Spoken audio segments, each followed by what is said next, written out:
We're building a 1960s inspired supercar. And underneath this skin is a Porsche Boxster. And we installed this V8 engine. Supercars in the 60s had clamshells that open up like this.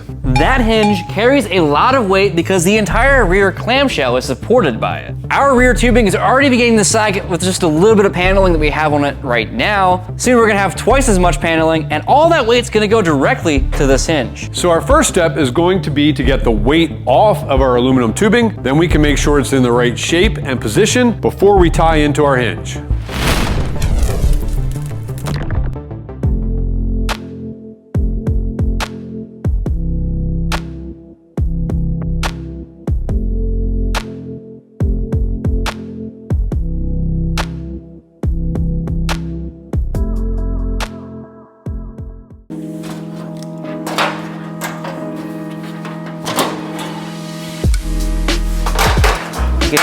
Get out me swamp.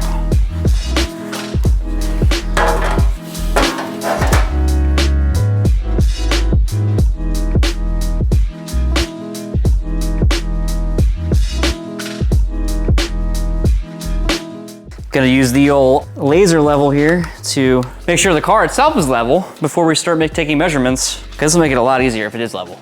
Yeah, you need a good reference point from somewhere. Yeah, and this piece of box tubing right here, we did in the very beginning, it's a support brace between these strut towers. That's not staying on the car's why it's temporary on it, but it is perfectly level. So if the laser's level on that, we're good.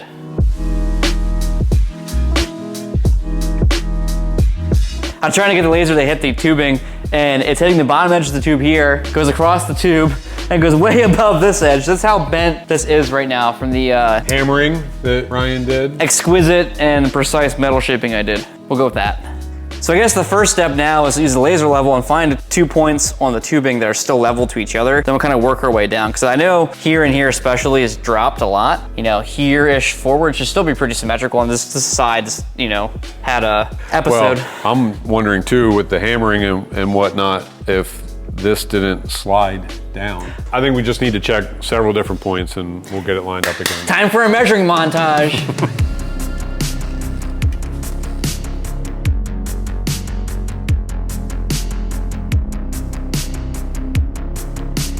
So I have the rear end of the car pretty leveled out now. I used the laser level. You can even see up through here that the tubing's perfectly level. We also did a vertical cut with the laser. Right now, directly down the center of the car, it is perfectly symmetrical left to right. Which brings us to our next problem. Right now, this one board here, and then the 4 other steel standoffs that we made earlier are the only things keeping this aluminum in check. In fact, if I pull this board out right now, this thing would drop in the back end because there's just too much weight for the tubing to hold up itself.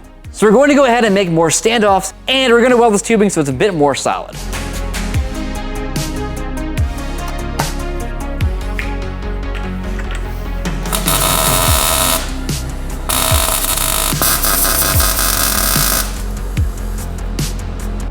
I think at minimum we need one of these here. Oh, board. Yeah, so side to side doesn't flex. And Mike County.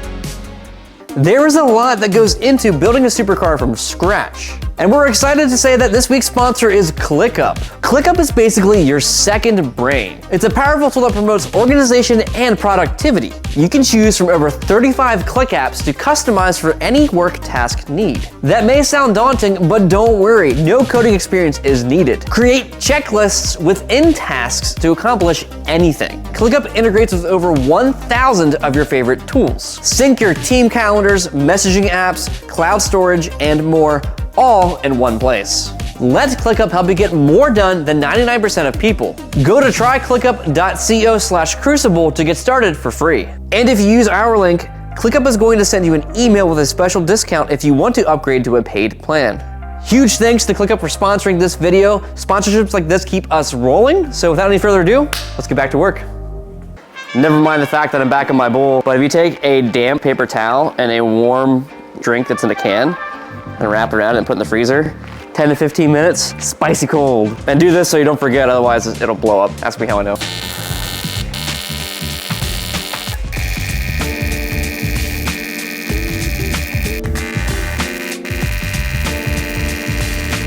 Oh, it's time for the crisp. Ooh, that is a nice crispy bowl. His welding is setting off my helmet.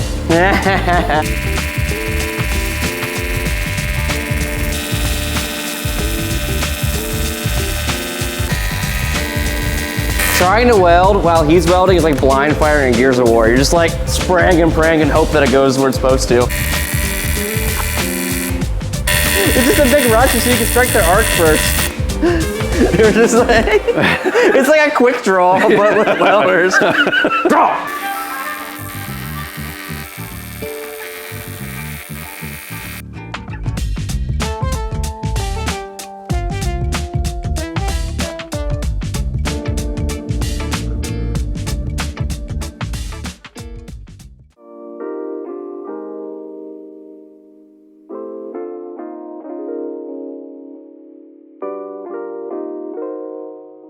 So we've welded all our joints and stiffened all this up and we're ready to move forward. So I'm gonna finish up the hinge. We were going to have Ryan work on the panel on that side. However, I've proven I can't be trusted with doing any kind of panel work on this tubing while something sensitive is going on. So if I'm working on this panel and shaking this thing around, it's gonna mess up what he's doing down here with the hinge. Kind of like you were doing while I was welding over here. That was intentional though. Right. So instead, I'm going to move forward on the side of the car right here. And the reasoning for that is because we cannot figure out the clamshell parting line because there's nothing here yet. We talked about doing another hoop just like we've done moving back this way, but really what we need to do is like we've done at the front and back of the car and wireframe the shape. Yeah, if we try to use the computer like he's saying, what we did before, if you weren't here, we used the computer, made templates, plasma cut them out, laid them on the car, blah, blah, blah. That's a lot of extra work. We already have everything located. There's no need to do that. And I just don't think it's the best way forward. So we're going to wireframe this and then we can define our parting line, which right now our furthest point forward in the framework is a very vertical line and that won't work as a parting line because the bottom end is just going to kick up into the car as it pivots. Physics. Our parting line is going to be at an angle. We don't want to try and lay that out until we have the shape laid out. I'm gonna wire it, and then we're gonna use that wire as a guide for tubing. And the other thing that needs to happen is the wiring needs to run up to the fender because the design has to be cohesive overall. We focus on just one area right here. We might put ourselves in a corner that we can't back out of and we'll have to redo, which we've done in the past. It happens. You'll have that on these bigger jobs.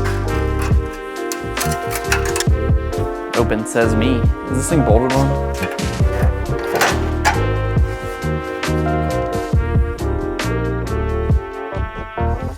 So on the model, we have it identified a little bit where the transition goes from the hip into the door right through here. Because we're gonna do it by hand now, what I'm gonna do is I'm gonna take wiring and I'm gonna just take these arcs and just flow them way past where they're actually going to be. And then where they overlap, I'm going to make some of my own transitions in the wiring. I think it'll work out okay. So at the end of the day, the model will say one thing, the AI rendering will say another thing, but the reality is the physical car in front of us, as long as this looks good in the grand scheme of things, I'll be okay.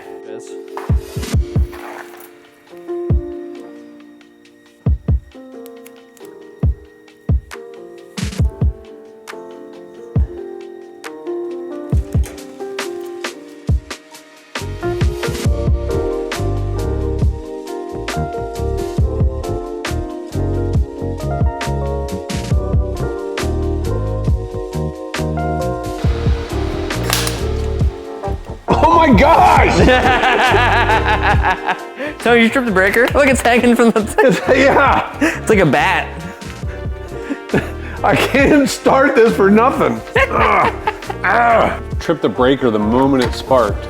Did have the ground on, I didn't think I had the ground on, I didn't have the lens in my helmet, the helmet wasn't turned on. But you are running on an amperage, like a breaker that's a little bit weak for what you're doing. It's not the welder's fault by any means. No, it's not the welder's fault. Not the object, the tool. Or the Ryan. Tony's the tool. Got him. I said or the Ryan first. That's a fire. This time it's not me.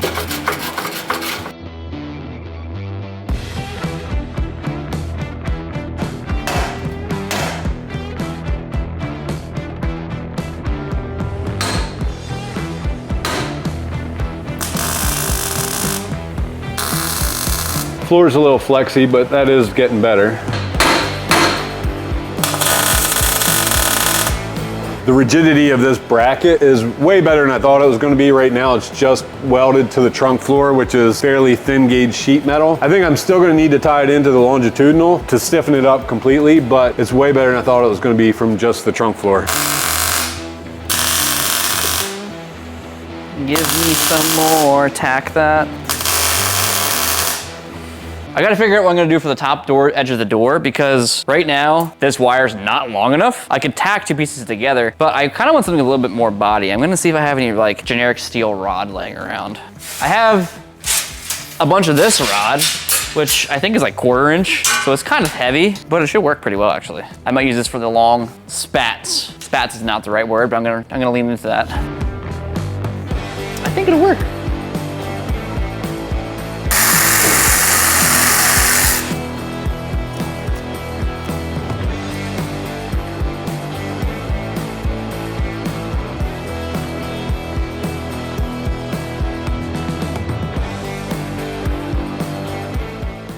So I need this to barrel out for the door, but it has to fit the transition between the hip here, and I think I'm kind of nailing it, maybe, sorta. Yeah, I mean, these two lines are pretty well defined by the shape that, you know, that precedes them from the back. Like you said, you need to have a barrel here. It's just a matter of not having so much that it's got to like suck into this line right here. Well, another thing I'm worried about too is like our hips are going to be out, and then I want the doors to be hourglassed in as much as possible for proportioning. Right. Yeah. The more we can do that, the more it's going to appear to be sleek and supercar. Yeah, instead of just a slab down you're the side. You're a good 6 inches out from there to here. Probably. I like that. Yeah, That's above average. That's what we're after. I've got these welded up pretty well. They will get a little reinforcement yet, but they're in good location now. Next thing I got to do is work on our hinges here. In order to get our next piece on, I'm going to have to unbolt this piece. Good thing I made these removable. It's a little snug, isn't it?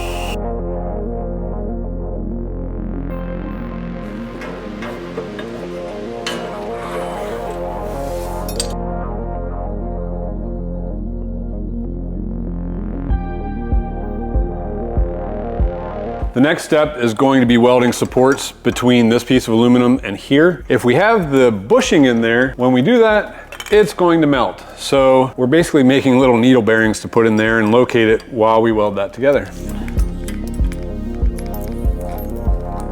Oops.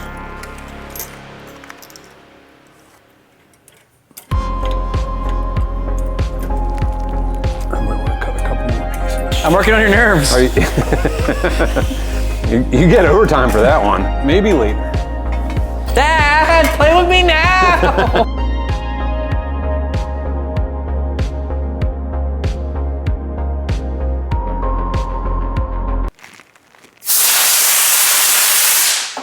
What was that? Did you blow the airline? Yeah, it looks like we need a new hose. Wow, that thing's old. Hi, Ryan. All right, so I wanted to sand the end of this, and now 15 minutes later, after I got a new hose, I can. This thing's like 3 miles long.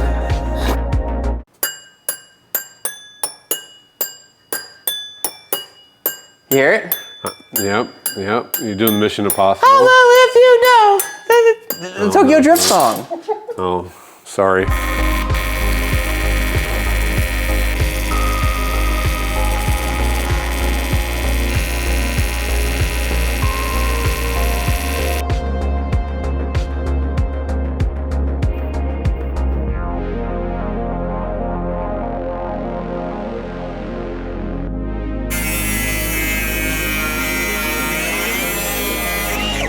So we have the wiring in this area figured out, which is the main portion that we're focusing on. I need to have the most detail right here. I ran it up to past where Tony's standing and a little bit down here as well. This is to kind of make sure it all flows organically across the entire car. Well, the side of the car anyway. So the next step is figuring out our clamshell opening, which is the main reason I've been doing this. We need to have a cut line that makes sense, that you can physically take this entire rear end of the car and open and close it without it colliding into anything. And also, I want those lines to look kind of appealing. I don't want them to be like obtuse to the shape of the car because they're going to be, you know, body gaps, which they should be kind of appealing, I think. They factor in, yeah. Yes, Yep. yes. So the idea is I'm going to take some wire here and I'm going to run it from, I'm thinking like somewhere around here, cut across the hip, and then keep an obtuse angle from here up to the top roll bar. So somewhere about here-ish, and then straight across, back down the other side. Make that out of aluminum tubing once we like the shape of wire. And that'll leave behind a nice target bar of sorts right here, which we're doing a target top car if you guys don't remember. That's where I'm at right now. We've deliberated upon this for a good amount of time on what the next step was, but I think that's it.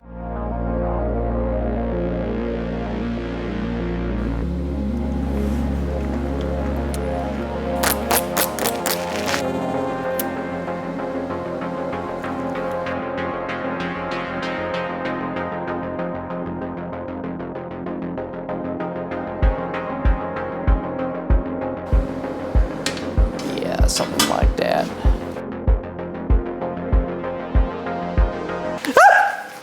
Did that go in your pocket? Yeah, it went in my pocket. It went in my pocket. There you go. Look, charge Tony with a salt with a battery. There's your battery back. Put it in your pocket for you.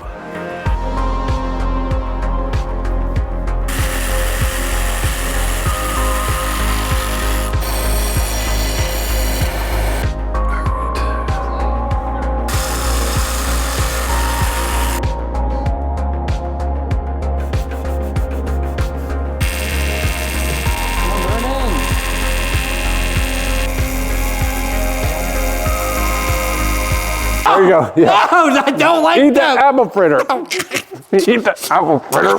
Oh. Yeah, we can save it.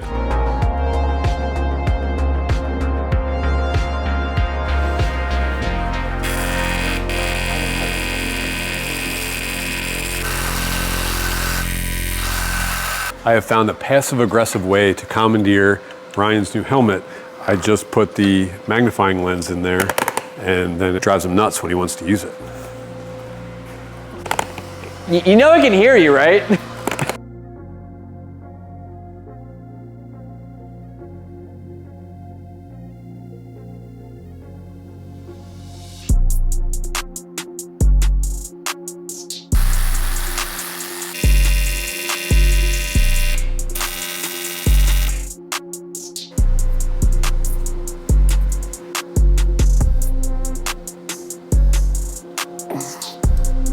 Yeah. There you go.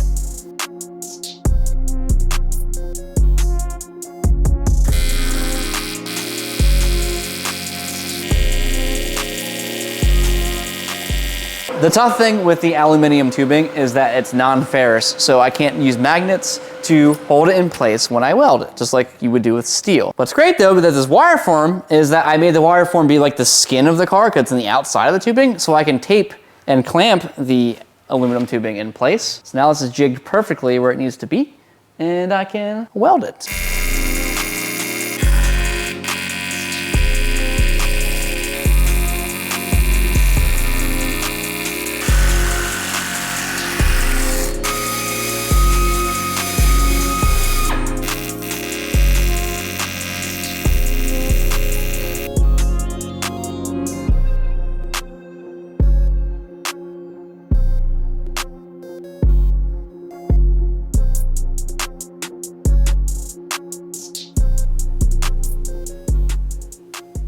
So when I welded up the first side, it took a little bit of time to figure out the placement and positioning of all of our rods to make sure we were supporting the clamshell well, and then we were going to clear everything. This one in particular gave me a bunch of trouble. Normally I would try and tie this tube directly into the hinge tube, but we just weren't going to clear the bumper if I did that. So we brought it down to the next best place, which is a very short distance from there, and we will have gussets in here just like we did in the front. And speaking of gussets, a lot of people have mentioned that all of this tubing could use support, and putting gussets in there would do that, but we want to remind you that the skin itself is going to be welded to this structure, so that will be the gusset that supports this tubing, and this tubing will be the support that supports all the sheet metal. It will work cohesively just like a unibody does. So I've got all of my tubing from the other side copied, cut, prepped, and ready to go. All I got to do is weld it in.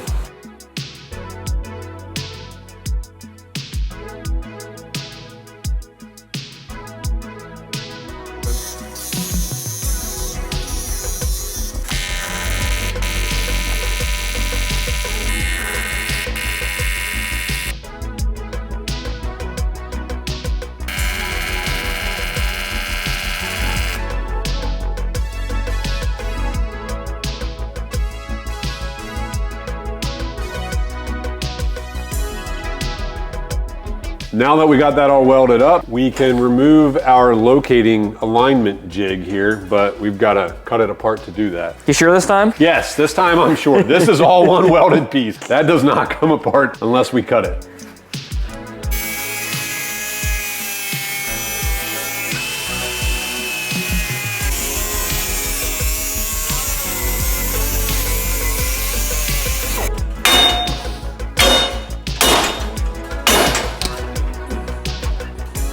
I don't like what you're doing to our car. This is the part that doesn't stay on. I know, but the parts that do stay on are going like, whoa. Nice. Look, now you have like a dwarven blunt axe. It's not like a real axe. Hang on. This one's got weight, not like those foam things on Rings of Power. Rings of Power. Oh boy. Yeah, we got some weld in there.